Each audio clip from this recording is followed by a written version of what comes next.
Yes everybody, पिछले lecture से English language पे हमारी आपकी चर्चा चल रही है। इंग्लिश लैंग्वेज को किस प्रकार से कॉम्पिटिटिव पॉइंट्स पे आप ढालेंगे, उस पर एक इंट्रोडक्टरी पोर्शन जो प्रीवियस लेक्चर में मैंने मेंशन किया था, आपके लिए मैंने जो विशेष रूप से बात की वो वर्ड पावर को मेंटेन करने के लिए synonyms, antonyms, one word substitution, idioms and phrase पे कैसे एग्जाम में क्वेश्चन टच किए जा रहे हैं, how you can mention the point, basically considering the examination, उनमें इनका बड़ा रोल है। क्योंकि जो एग्ज़ाम आप देने जा रहे हो, आप मेरी बात पूरी समझ रहे हैं कि मैंने सिनोनिम्स को एग्जांपल दिया, केवल एक simple example I pointed out. फिर इसके बाद आपने वन वर्ड सब्स्टिट्यूशन और फ्रेजल वर्ड्स पे एग्जामिनेशन को जो हैंडल किया है, उस पर मैंने आपसे बात की। आज के लेक्चर में आप देखते हैं कि अक्सर जो क्वेश्चंस टच किए जा रहे हैं जैसे स्पॉटिंग एरर में, वही क्वेश्चन जो स्पॉटिंग एरर है वही आपका इनकरेक्ट टू करेक्ट सेंटेंस बन जाता है और वही सेंटेंस इंप्रूवमेंट हो जाता है। यानी जब आप ग्रामर के सीरियस इश्यूज़ को जो आप पढ़ेंगे तो आप देखेंगे कि कैसे आसानी से आप क्वेश्चन को सॉल्व करते हो। मैं एक बिंदु पे विशेष रूप से आपसे बात करना चाह रहा हूँ। जैसे क्वेश्चन है आपका, when I buy these things, very exactly guys, when I buy these things then I shall give you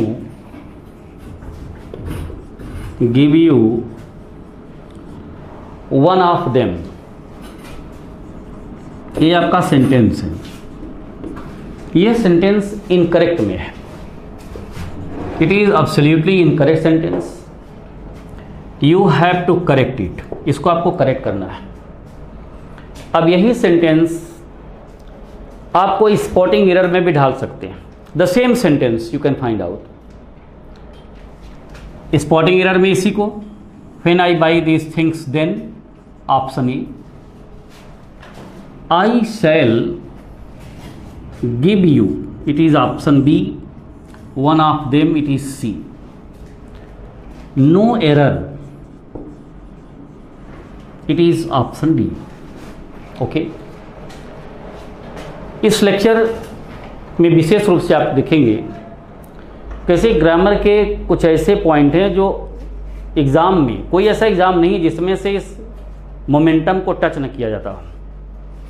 इसी प्रकार के एक सेंटेंस और है जिस पर मैंने जिक्र किया था प्रीवियस लेक्चर में, the first lecture when I provided you, लेकिन उसमें से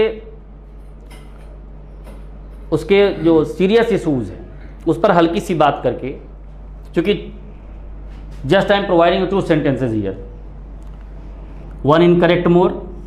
जैसे सेंटेंस आपका ये है, if I shall go to your village, okay, go to your village then I shall see your father, I shall see your father. ये sentence है guys, very exactly. अब जो सेंटेंस ये दोनों दिया गया है, अभी आपका स्पॉटिंग एरर भी है, इनकरेक्ट भी है, और इसको आप सेंटेंस इंप्रूवमेंट में भी ले सकते हैं। यानी एक टॉपिक अगर आप पढ़ते हैं तो उससे आपकी कई टॉपिक्स क्लियर होती हैं। सेंटेंस इंप्रूवमेंट में कैसे क्वेश्चन इसका टच किया जाएगा उसका भी मॉडल मैं बताऊंगा आपको, लेकिन पहले देखिए इसको स्पॉटिंग एरर में भी देख लें। If I shall go to your village then it is A, I shall see your, it is option B, and here father it is C, and no error it is D। Okay guys, अब आपको समझना इसमें से क्या है, मैं इस पर डिटेल में आपको मेंशन कर रहा हूँ। क्योंकि अभी जितने एग्ज़ाम आप देखिए, चाहे आप टेट का हो, सी टेट का हो, सुपर टेट का हो, TGT, PGT, even you can find out absolutely in the C set of examination of civil services, उसमें कोई ऐसा एग्जामिनेशन नहीं जिसमें से इस मॉडल को टच नहीं किया जाता है। एक कंजंक्शन की टॉपिक से ये सेंटेंस हैंडल किया गया है। इफ और व्हेन को ध्यान में रखिएगा। अभी मैं आपको बता दूंगा, हमेशा के लिए आपकी एक समस्या का समाधान हो जाएगा बहुत आसानी से। ये हमेशा के लिए तैयार रखिए। कुछ ऐसे एग्जाम्पल्स हैं, जैसे 10 क्वेश्चंस आपके एग्जाम में आए CDS वगैरह में या किसी और पॉइंट पे स्पॉटिंग एरर के, उसमें से लगभग मैं कुछ ऐसे फॉर्मेट बता दूंगा, कुछ ऐसे सेंटेंसेस बता दूंगा जिन सेंटेंसेस को अक्सर एग्जामिनर उसी को मेंशन कर रहा है। कई वर्षों से क्वेश्चंस उसी में से टच हो रहे हैं। तो definitely you can achieve the goal, you can achieve the target. अब देखिए, इस क्वेश्चन को सॉल्व करने के लिए आप सेंटेंस देखने के बाद आपकी उंगलियां उसी पॉइंट पे पहुंच जाएंगी जो ऑप्शन आपका करेक्ट होगा, जिसको आपको देना होगा answer. When I buy these things, then I shall give you one of them, ये सेंटेंस है। दूसरा है if I shall go to your village, then I shall see your father। अब आपको एक पूरा करेक्ट भी करना है। जब सेंटेंस आपको लिखना होता है, कुछ ऐसे एग्जामिनेशन है जो रिटन में है जिनको लिखना है आपको, तो उसमें आपके लिखने में भी काम दे जाएंगे। पूरा सेंटेंस में बता दूंगा। ऑप्शन जहां चूज करना है उसके लिए it's also option, both the model are available here.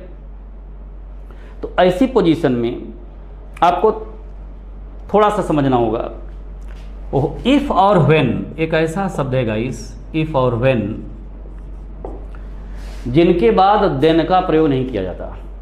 English में हमेशा के लिए जान लीजिए, इफ और व्हेन जहां लगा हो वहां पे जहां पे देन होगा, जान लो वही पार्ट आपका एरर है और उसी को आपको टिक आउट करना है। तो इफ और व्हेन के बाद देन का प्रयोग नहीं किया जाता। Okay, then is not used, then is removed. वहां पे यूज क्या करेंगे? केवल कामा का प्रयोग करेंगे। ओके, तो अब यहां पर अगर आप देखने लग जाएं सिंपल वे में, तो सेंटेंस क्या दिया गया? When I buy these things then, यानी ऑप्शन नंबर ए में आपकी वहां पे मिस्टेक है। यानी you have to choose specially option number A. लेकिन पूरी बात आपको समझनी क्या है, पूरा सेंटेंस इसको जब करेक्ट करना है आपको, देखिए इस पार्ट में कभी भी किसी भी एग्जामिनेशन में एक पार्ट में दो गलतियां नहीं की जाती। ये आप भी जानते हैं, हम भी जान रहे हैं। लेकिन यहाँ पर मैंने एक मिस्टेक और पॉइंट आउट कराने की कोशिश की है, जैसे इसमें है। अभी इस पर हम और बात करेंगे। When I buy these things, यहाँ कभी कभी क्या दे दिया जाएगा? When I sell buy these things, यहाँ सेल भी लिख देता एग्जाम में, लेकिन यहाँ पे ऐसा नहीं किया गया है। लेकिन इस सेंटेंस में आप पाएंगे इससे किया गया है। ओके, तो हम अभी इस पर भी डिस्कस कर रहे हैं। तो पूरा आंसर इसका क्या हो जाएगा? When I buy these things, then के स्थान पे कामा हो जाएगा और रेस्ट ऑफ द सेंटेंस जो आगे सेंटेंस दिया गया है वो सेंटेंस उसी परिस्थिति में उतर जाएगा। ये पूरा आप उसको नोट कर सकते हैं उसी पॉइंट। केवल देन को आपको रिमूव कर देना है और कामा लगा के पूरा सेंटेंस उसी पोजीशन में होगा। और इसकी और बारीकी को आप इस सेंटेंस समझ सकते हैं। आप देखेंगे यहाँ पे देन तो लगा हुआ है, मैंने बताया कि इफ और व्हेन के बाद देन का प्रयोग नहीं होता, और हुआ भी वही। यहाँ पे देन लिखा हुआ, यानी ये पार्ट तो गलत है ही है। यानी यहाँ पे ऑप्शन ये आप टिक आउट करेंगे, यहाँ भी ऑप्शन यही है। लेकिन यहाँ एक चीज़ और है, यहाँ पे if I sell go to your village, यहाँ सेल इधर भी है वहाँ भी है। जब दोनों पार्ट में सेल या विल का प्रयोग किया गया हो, चाहे सेल लिखा हो चाहे विल लिखा हो दोनों साइड में, तो हमेशा ध्यान रख लीजिए एक सेल या विल को हटा देंगे। अब आपके लिए चूज करना मुश्किल होगा कि कौन सा सेल विल हटाएं, तो हम आपकी सुविधा के लिए और आसान कर देता हूं। जहां इफ और व्हेन वाला पॉइंट होगा उसी वाले सेल और विल को हटा दीजिए।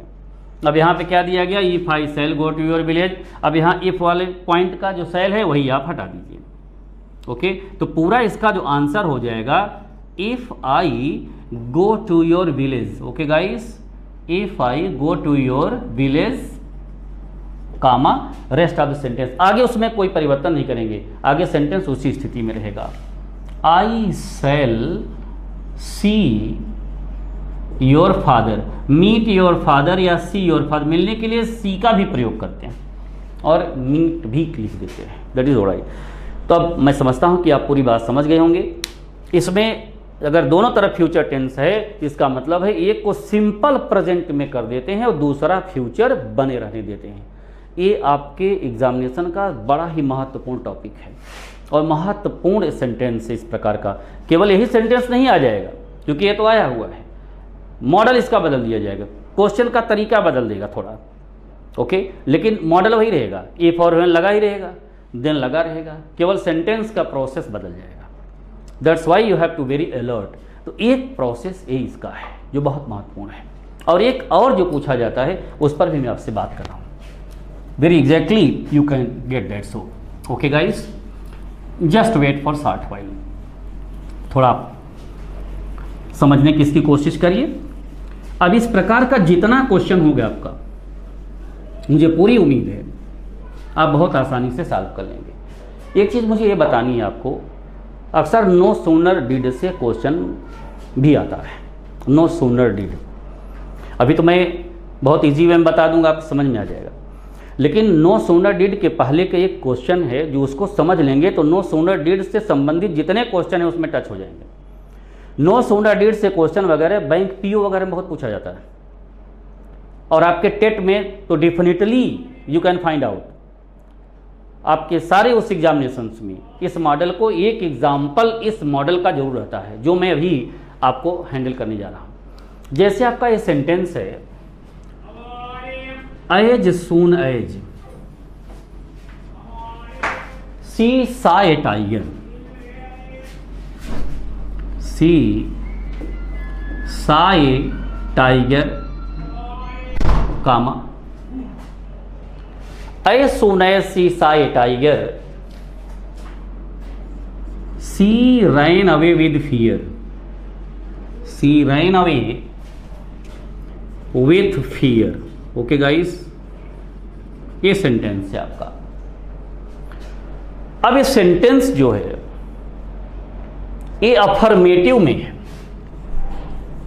अफर्मेटिव यहां पे सेंटेंस मैंने इंडिकेट कर दिया। इसको निगेटिव में आपको ट्रांसफर करना, you have to transfer this sentence into negative. तब मैं अभी आपको स्पॉटिंग एरर में इस सेंटेंस को कैसे टच किया जाएगा एग्जामिनेशन में, उस पर हम आपसे डिस्कस करेंगे। क्योंकि एक ऐसे पॉइंट हैं, इसीलिए मैं आपको उसके प्रारूप पे डिस्कस कर रहा हूं कि कैसे एग्जामिनेशन में क्वेश्चंस टच किए जाते हैं, जो बहुत आसानी से आप थोड़ा सा बता लेने के बाद आप सॉल्व कर लेंगे क्वेश्चंस को। हम एक एक टॉपिक पे चलेंगे, उसके एक एक टॉपिक पर विश्लेषण करते हुए, एनालिसिस करते हुए उसको हैंडल करेंगे। लेकिन अभी जो एग्जामिनेशन में कैसे उसका प्रारूप है उसके प्रोसेस पे हम आपसे डिस्कस कर रहे हैं। तो देखिए, जो क्वेश्चंस आए हुए हैं उसको कैसे आप बहुत आसानी से सॉल्व कर सकते हो, बहुत इजी वे में, without any hindrance, without any obstacle, you can maintain the process. तो अब गाइस ध्यान समझना है, एज सून एज, अब ये देखिए जहां पे रिटन एग्जामिनेशन होते हैं, जहां पे सेंटेंस को ट्रांसफर करना होता है लिखने के लिए, यह सेंटेंस इस मॉडल का इसमें पूछा गया, सीपीएफ कमांडेंट में पूछा गया क्वेश्चन इस मॉडल का, और आपके टेट के लिए ओके इट्स इंपॉर्टेंट वन, इसके नो सूनर डिड करके आएगा उस मॉडल में। तब देखिए, एज सून एज अगर आपके सेंटेंस में शुरुआत हुई है सब आपके अफर्मेटिव की, इसको निगेटिव में ट्रांसफर करने के लिए बहुत सिंपल सा फॉर्मेट है। एज सून एज के स्थान पर नो सूनर डिड का प्रयोग करते हैं। ओके गाइस, और जहां नो सूनर डिड का प्रयोग करेंगे वहां वर्ब के फर्स्ट फॉर्म का प्रयोग किया जाता है। और नो सूनर डिड एक ऐसा पॉइंट है गाइस जहां ये देन फॉलो किया जाता है, देन THAN, ओके, यानी नो सूनर डिड के साथ देन का प्रयोग होता है। जैसे नॉट ओनली बट आल्सो, इधर आर, नीदर नॉर, कुछ पेयर के कंजंक्शन होते हैं जो उसी में प्रयोग में लाए जाते हैं। जैसे नॉट ओनली के साथ बट आल्सो नहीं लगा है तो सेंटेंस रॉन्ग है, जहां वहां बट आल्सो को हैंडल करना पड़ेगा। It's very important one criteria. तब देखिए इसको हम सॉल्व करते हैं सेंटेंस को। एज सून एज के स्थान पर नो सूनर डिड का प्रयोग कर दिया गया, no sooner did. Okay guys, alright. अब आगे क्रम को बढ़ाते हैं। ये सी है तो यहाँ पे सी ही रहेगा। अब ये सा है तो यहाँ पे सी हो जाएगा। क्यों? चूंकि मैंने बताया कि डिड अगर लगा हुआ है तो उसके साथ जो पॉइंट है, वर्ब का पॉइंट क्या हो जाएगा, वो first form of the verb होगा। See, saw, see. तो first form of the verb क्या है? सी है। तो पूरा आंसर हो गया, no sooner did she see a tiger. Okay. अब जहां कामा है वहां पे दैन का प्रयोग कर देंगे। यही बात समझनी है आपको। यानी वो क्लाज, छोटे छोटे उपवाक्यों को मिलकर के पूरा एक सेंटेंस बनता है। जो उपवाक्य होते हैं उनको हम क्लाज कहते हैं। Noun clause, adjective clause, adverb clause के माध्यम से वो कॉम्प्लेक्स सेंटेंस बनते हैं। उस पर हम भी टॉपिक पे आएंगे। सिंपल, कॉम्प्लेक्स, कंपाउंड से सिंथेसिस बनता है, जो जोड़ते हैं सेंटेंसेस को, अलग अलग रहते हैं। इनका आपस में ट्रांसफॉर्मेशन भी होता है, simple into complex, complex into simple into compound, ऐसे भी बनता है। जब आप ट्रांसफॉर्मेशन, नरेशन, सिंथेसिस, सिंटैक्स, या सबसे बड़ी बात तो जो सिंपल, कॉम्प्लेक्स, कंपाउंड का प्रारूप आपके सिंथेसिस में भी खूब आता है, तो डिस्कस किया जाएगा। तो इस समय यहाँ पे आपने यूज किया है no sooner did she see a tiger, then rest of the sentence, जो आगे सेंटेंस है उसको उसी स्थिति में रख देंगे। ओके, पूरा आंसर हो जाएगा, सी रैन अवे विद फियर। ये आपका आंसर हो गया। Okay guys, alright. एक तरीका इसका और है, एज सून एज वाले सेंटेंस को निगेटिव में ट्रांसफर के लिए मैंने इसलिए बताया क्योंकि नो सूनर डिड से सेंटेंस स्पॉटिंग एरर में पूछे जा रहे हैं। तभी मैं नो सूनर डिड से दे करके क्वेश्चन तो बता देता, लेकिन जो पूरे थोड़ा सा प्रारूप को उसको समझ लेंगे तो बहुत अच्छे तरीके से हैंडल कर लेंगे आप। अभी नो सूनर डिड से हम डिस्कस कर रहे हैं आपके स्पॉटिंग एरर का भी, क्योंकि स्पॉटिंग एरर हर एग्जाम में है, इन एवरीवेयर एल्स। और कौन से स्पॉटिंग एरर को ज़्यादा हिटिंग किया जा रहा है, कौन से मॉडल को, मैं उसको आपको हाईलाइट कर रहा हूँ। एक तरीका इसका और सॉल्व करने का है, चाहे इसको नो सूनर डिड में ट्रांसफर करिए या नो सूनर हैड में, दोनों तरीके हैं। एज सून एज वाले सेंटेंस को नो सूनर डिड भी कर सकते हो या नो सूनर हैड, हम दोनों मॉडल आपको बता दे रहे हैं। नो सूनर हैड, आगे सी, फिर यहाँ पे सीन हो जाएगा। अब सीन क्यों हुआ आपको आइडिया लग जाएगी। No sooner had she seen a tiger, seen क्यों, हैड के साथ वर्ब के थर्ड फॉर्म का प्रयोग होगा। जहां नो सूनर डिड होगा वहां भी दैन लगेगा, और जहां नो सूनर हैड होगा वहां भी दैन को अप्लाई करेंगे। तो no sooner had she seen a tiger then she ran away with fear. ये आपका आंसर हो गया। You got very appropriate answer concerning that. So okay, अब इसी मॉडल पर एक क्वेश्चन मैं और दे रहा हूं, उसको आप सॉल्व कर लीजिए। फिर मैं नो सूनर डिड्स पर ऑप्शन पे देते हुए स्पॉटिंग एरर को ध्यान में रखते हुए आपसे डिस्कस कर रहा हूं। ओके गाइस, इस सेंटेंस को नोट कर लीजिएगा। You can note the sentence very appropriately at all. एक क्वेश्चन और अफर्मेटिव का, one specially question concerning affirmative, उसको दोनों मॉडल से, यानी दोनों तरीके से आप उसको कर सकते हो। यानी दोनों मॉडल अप्लाई करने का मतलब है कि नो सूनर डिड से भी सॉल्व करिएगा इसको और नो सूनर हैड से भी। तब मैं ऑप्शन पे चलूंगा। जैसे अफर्मेटिव में सेंटेंस है गाइस, अफर्मेटिव सेंटेंस में as soon as the teacher, okay, as soon as the teacher entered the class, as soon as the teacher entered the class,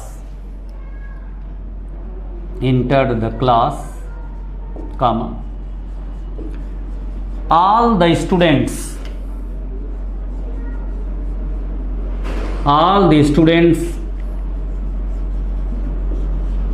stood up. Okay, you have to transfer it into negative. अब इसको आपको negative में transfer कर देना होगा. Okay, क्योंकि इस प्रकार के क्वेश्चन एग्जाम में स्पॉटिंग एरर में बहुत हैंडल किए जा रहे हैं, इस वजह से मैंने बीच से इस टॉपिक के एक एग्जाम्पल को टच किया. अभी मैंने आपको फॉर्मेट बताया इसका.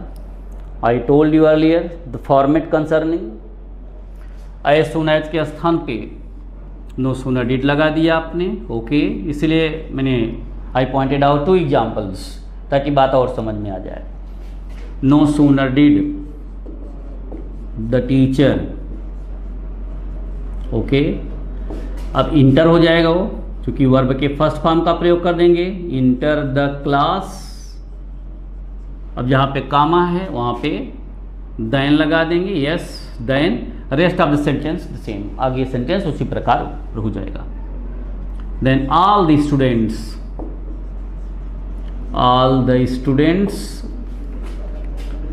stood up. Okay guys, yeah, all the students stood up. It's very appropriate and extremely well formatted all. No sooner had से भी कर सकते हो.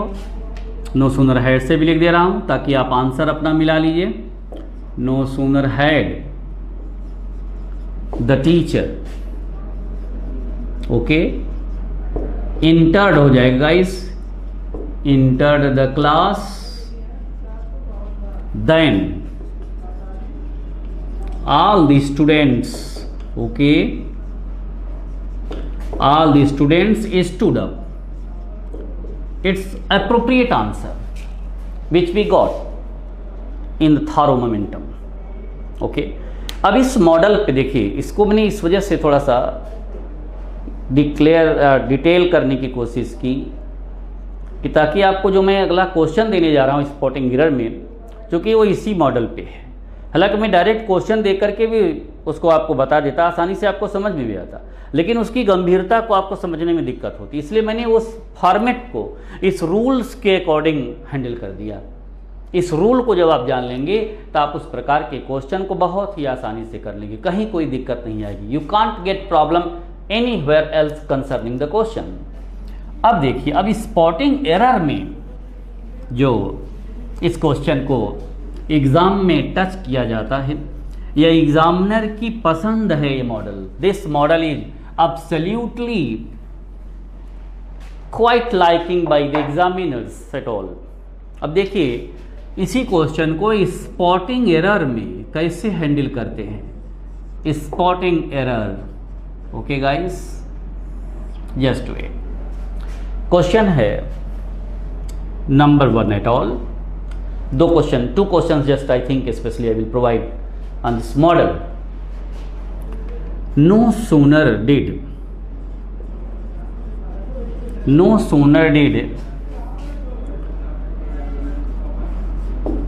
he reached his village. Okay guys, that no sooner did he reach his village that it started raining. Okay, no sooner did he reach his village that it started raining. ये sentence अब देखिए spotting errors में कैसे है मामला. ये no sooner did, it is option A. Okay, he reached his village that, it is B, and it's C here. Okay, no error. Okay, it's D. Okay, अब question number 2, just you have to handle it इसी मॉडल पे. जैसे sentence है guys,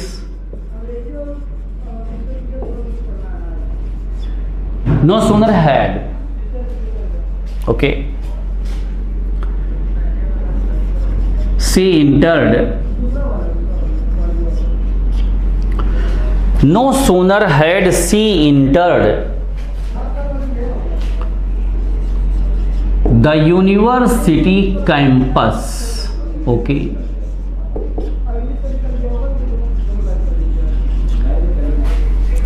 no sooner had she entered the university campus when the head called her, okay, okay guys, just wait. अब देखिए sentence पे no sooner had है, okay, option A, she entered the university campus, it is option B. When the head called her, it is option C, and no error, it is D. Okay guys, there are two sentences at the board concerning appropriate example of no sooner did. no sooner did पे base इस question को बताने का मेरा मकसद यही था कि कभी भी नो इस मॉडल, चूंकि ये क्वेश्चन जरूर रहेगा कहीं ना कहीं एग्जाम में, जो भी एग्जाम आप देंगे उसमें इस मॉडल को टच किया जाता है। एनीवेयर एल्स नहीं होगा तो कहीं फिल इन द ब्लैंक्स में आ जाएगा, कहीं स्पॉटिंग एरर में रहेगा, इनकरेक्ट टू करेक्ट सेंटेंसेस में, कभी सेंटेंस इंप्रूवमेंट में। Everywhere else you have to face this challenge without any obstacle. इस चैलेंज को आपको फेस करना ही होगा। That's why you have to celebrate this rule, you have to adopt this। देखो have to मैंने अभी यूज वर्ड किया बार बार, एक बड़ा अच्छा सा प्रयोग इसका है। has to, have to, had to, will have to, shall have to। अक्सर जाना पड़ता है, आना पड़ता है, खाना पड़ता है, ऐसे जो वर्ड आते हैं गाइज, वहाँ पे एक एग्जाम्पल आप जान, जैसे मुझे जाना पड़ता है, आई हैव टू गो, उसे बाजार जाना पड़ता है, he has to go to market, she has to go to market, उसे अपने भाई को देखने अस्पताल जाना पड़ता है, she has to go to the hospital to see her brother, he has to go to the hospital to see his brother. अब आप हैज़ टू, अब हैड टू को समझ गए होंगे। मुझे अतिरिक्त कक्षाएं लेनी पड़ेगी, I shall have to take extra classes, I will have to take extra classes.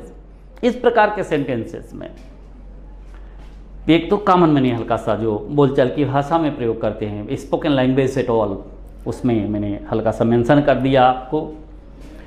अब देखिए, अब आपको आइडिया लगे, चूंकि भी आपने रूल्स पढ़ा है, you got specially absolute rule concerning, that's why you can handle it well. आप अच्छे ढंग से जान सकते हैं। अब देखिए नो सूनर डिड लगाए तो यहाँ तक अप्रोप्रिएट है। अब ऑप्शन में यहाँ से मिस्टेक कहाँ से होना शुरू हो गया, यहाँ रीच्ड है तो क्या होना चाहिए, यहाँ रीच होना चाहिए, क्योंकि डिड के साथ वर्ब का फर्स्ट फॉर्म होना चाहिए। अब यहाँ दैट जो लगा हुआ है वहाँ क्या हो जाएगा, दैन हो जाएगा।